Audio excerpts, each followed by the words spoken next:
I get messages that say the only good Muslim is a dead Muslim. Bro, are you crying? I get threats on my life.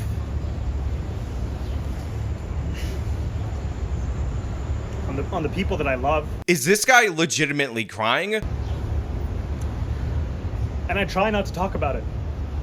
Yep, he's decided to go with the fake tears method as a way to distract from criticism, but what can you expect from a democratic socialist of an Islamic background but to pull the Islamophobia card in the 11th hour in order to avoid and duck criticism? In fact, in our previous video that we released yesterday to the time that I'm recording this video, I said that he was going to do this exact same maneuver, and on top of everything else, you know 100% after he gets into office, if we are ever unfortunate enough for that to happen, he is going to pull a Sadiq Khan, where you run as this progressive, this absolute person who's not all that concerned with religion and whatnot, but then once you get into office, you start bitching and moaning about Islamophobia all over the place. This is the pattern that we see from these types of progressive candidates that also happen to be Muslim, even though they downplay their religious affiliation prior to getting into office, but as soon as they're there, that becomes the key component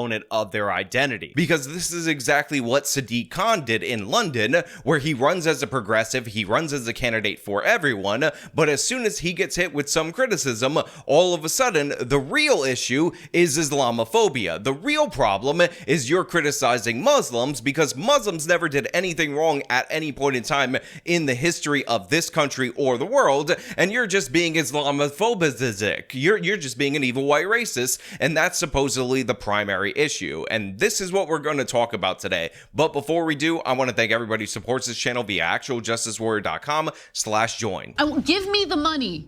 Give me the money. Okay. So look, I've made a couple of videos about Zohran Mamdani on this particular channel and how he's the absolute worst candidate running in the Democratic primary for mayor, which by the way hosts a whole slew of absolutely crazed socialists if you watch the recent debate, and Andrew Cuomo. And one of the most disgusting things about this class of Democrats is that they're so bad, so horrific, and would be so terrible for the city of New York, they actually make Andrew Cuomo look like a viable option. Now again, this is just the Democratic primary. Who knows what's going to happen in the general election, especially with Eric Adams, who is a Democrat running as a third party. We might get a split vote leading to a Republican. That's what I'm hoping. But as of right now, these candidates are absolutely terrible. And Zohran Mamdani and his platform of free everything, government-run grocery stores, we're going to go after the rich, capitalism is theft, not taxation, and all these other absurd things, including defund the police,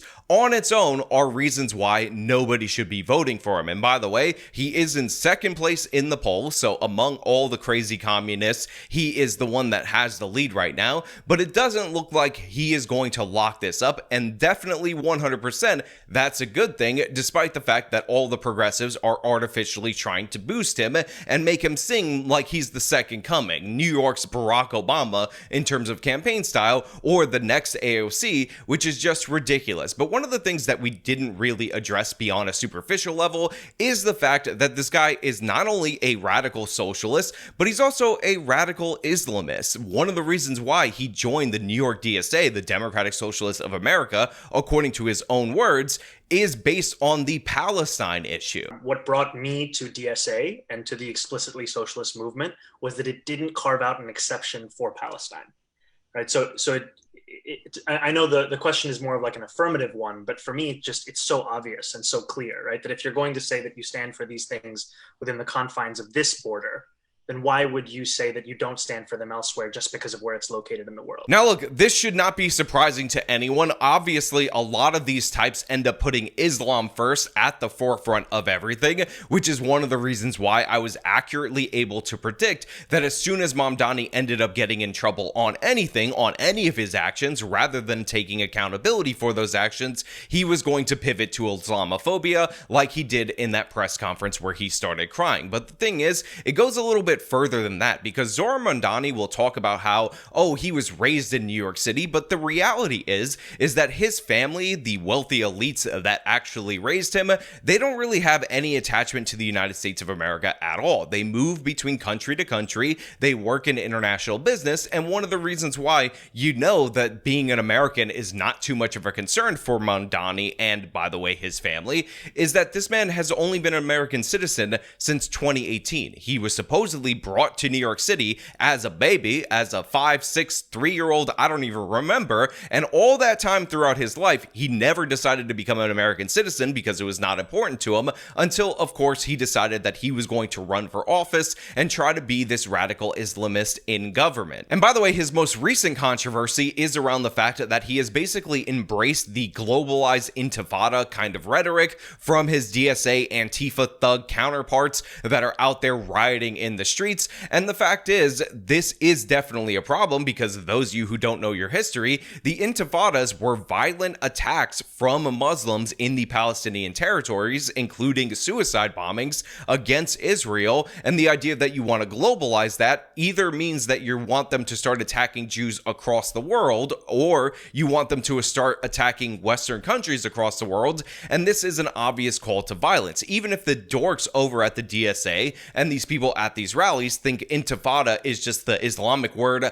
for revolution, and they think that they're pushing the communist revolution, in reality, that's not the case. And you would expect somebody, especially of a Muslim background, to be savvy enough to know not to embrace that terminology. But all of a sudden, Mamdani, who's been playing these games throughout his whole campaign, has decided that he's going to say he's not against policing anybody's words or rhetoric, making him the first left-wing progressive in the history of ever who doesn't care about rhetoric that could come off as offensive. I am someone who I would say am less comfortable with the idea of banning the use of certain words, and that I think it is more evocative of a Trump-style approach to how to lead a country. And I think especially when we've seen... Sure, but like, does that just make you uncomfortable? Like the phrase globalized intifada, from the river to the sea, does that make you uncomfortable? Or do you think... Okay, those are different. Those are super different. They're not those are really. Like different genres. I'm sorry, I'm asking Zohran. Then they're not really different to me. And to some people, they're not different.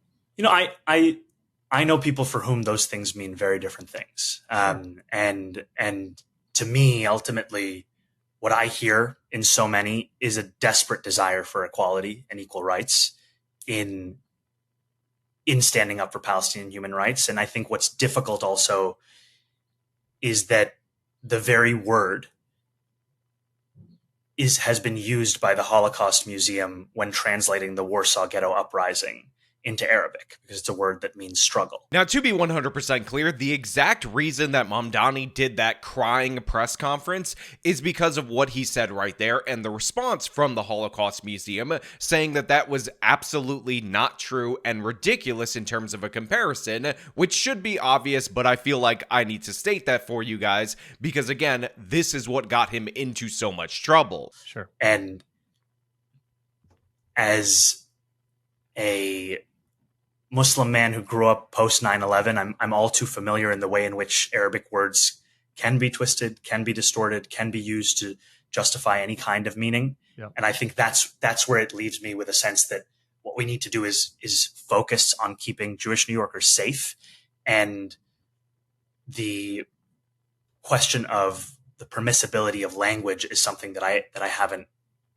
Now again, my previous videos on Mamdani were all about his policies and the impact of his policies on New Yorkers, because I am a New Yorker, I'm an American, and I care about New York and I care about America well before I care about any foreign country. But the thing is, that is not true for Mamdani. He is the get Israel first type of candidate, and a perfect example of this is that at a forum, he said that he would honor a warrant to arrest Benjamin Netanyahu from the ICC, despite the fact that neither Israel nor the United States of America is a party to the ICC, and despite the fact that he's in favor of defunding the police for policing crimes that happen in New York City, and despite the fact that, again, New York City mayor is not a foreign policy position. Now, to the question around Benjamin Netanyahu, I was asked what I would do after he had just been issued an arrest warrant by the International Court of Justice. My answer is the same whether we are speaking about Vladimir Putin or Netanyahu. I think that this should be a city in compliance with international law. And we have seen other countries across the world who are signatories to the ICC state that they would honor that same request, be it Canada or other countries in Europe. And their honoring of it meant that Netanyahu did not travel there.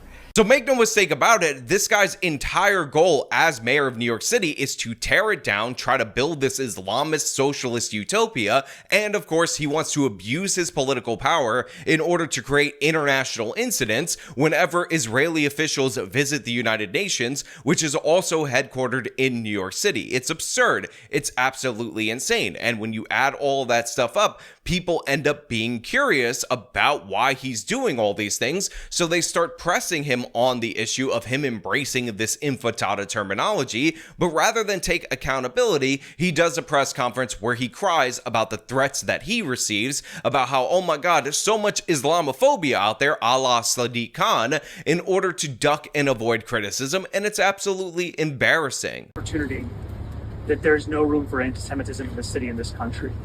And I've said that because that is something I personally believe.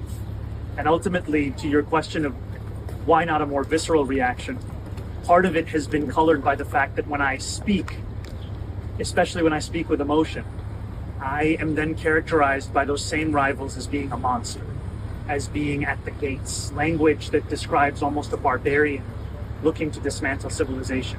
And part of this is the very sad burden of what it means to be the first Muslim candidate to run for mayor. I mean, guys, come on. People are pressing him on why he embraced the term globalized intifada, why he's getting on all these radical trains and whatnot. And rather than tell the truth, which is if he were to disagree with the anti-Israel side, even 1%, people will attack him. And by the way, this is evidenced by the fact that even though he said that Israel doesn't have a right to exist as a Jewish state, him saying that Israel has any right to exist got him confronted on the street. I'm hearing you say free Palestine, but also Israel has the right to exist. Don't be hypocritical. Don't be hypocritical and say free Palestine when you're also defending the right for Israel to exist. It does not have the right to exist. It does not have the right to exist. It's not your land to say it has the right to exist. He instead here is pretending that the real reason he wasn't saying anything about this, the real reason he wasn't calling out the absolute craziness on his own side on this particular issue, is that if he said anti-Semitism is bad and he called it out and called out representations of it from his own side, what would actually happen is that you would see him as a barbarian, because I don't know if you guys know this, I don't know if you guys are aware of this, Mamdani is the first Muslim candidate that is running for New York City mayor, and you're just so Islamophobic that you would not be able to think that he's not a barbarian if he actually called out the radicals on his own side on this particular issue. You know what I mean? Like, that makes sense, right? That's a sensible position according to Mamdani. And again, according to you, if you're an absolute idiot and you believe in this nonsense. And part of this is the very sad burden of what it means to be the first Muslim candidate to run for mayor, is to deal with dehumanizing language, to deal with a former governor who doesn't even view Muslims as being a part of this city sufficient that he would visit a mosque in the more than 10 years. And it pains me to be called an anti-Semite. It pains me to be painted as if I am somehow in opposition to the very Jewish New Yorkers that I know and love and that are such a key part of this city. I mean, come on, guys. This is ridiculous. He's like, Andrew Cuomo doesn't even see Muslim New Yorkers as real New Yorkers. Again, Islamophobia, Islamophobia, Islamophobia. That's the real issue right here. It's the Islamophobia, the attacks on the Muslims. I mean, I'm the one who's embracing the term intifada. I'm saying globalized intifada, which was attacks on Jews. But, you know, the real issue is attacks on the Muslims. And, you know, you guys, you would just see me as a beast if I called that out, if I didn't embrace that terminology. That's the real issue, is the fact that you guys hate the Muzzies. You're the real issue. You're the real problem. It's just your Islamophobia is so hardcore. What are we ever going to do about the problem that you have? And yet I know that when I share that emotion, I continue to face a language as if I am a beast. And it takes a toll to wake up in the morning and read messages that say things like, I just want to point out for those of you who aren't aware is that Zohran Mamdani's mom is a filmmaker. They were connected to the Disney Corporation. He is in fact a failed actor who tried to be in movies. So we're dealing with a theater kid right here. And what you're watching is a performance where he's like, you know, it just takes so much to wake up in the morning and then you're like, dramatic pause as if this is not a prepared speech. And again, it's all about the victimization of him. It's all about the issues that Zohran Mamdani is dealing with, because rather than address the fact that he is a bunch of crazed radicals, that he is aligned with the DSA, who, by the way, celebrated not just the October 7th attacks, but specifically the music festival massacre days after the attack. But the real issue is Mamdani's victimization, because look at him cry. Look at him get all sad.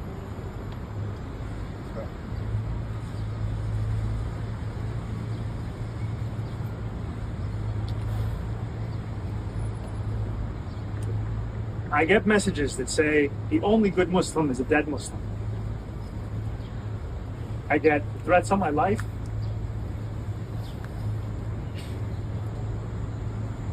On the people that I love. And I try not to talk about it, because the function of racism, as Toni Morrison said, is distraction. My focus has always been on making this a city that's affordable, on making this a city that every New Yorker sees themselves in. Look, so to be clear, obviously saying things like that about Muslims is not good. To be clear, threatening Zohran Mamdani or his family members or anybody connected to his campaign, or by the way, anyone in politics, is unacceptable in every regard and should not happen in American politics. But let us be clear, this is something that a lot of people have to deal with. I have to deal with a percentage of it in my life just doing this work. So obviously it is something that is unacceptable. People should not do it. But the idea that the main focus after he is being criticized is the fact that he sometimes has to deal with Islamophobia while he's a mayoral candidate in favor of defunding the police that is heightening his private security, that doesn't even show up for his job at the state assembly, is absolutely absurd. And then he says, oh, I don't talk about it because the purpose of racism is to distract and he only wants to focus on what's best for New Yorkers. Again, this guy constantly talks about racism.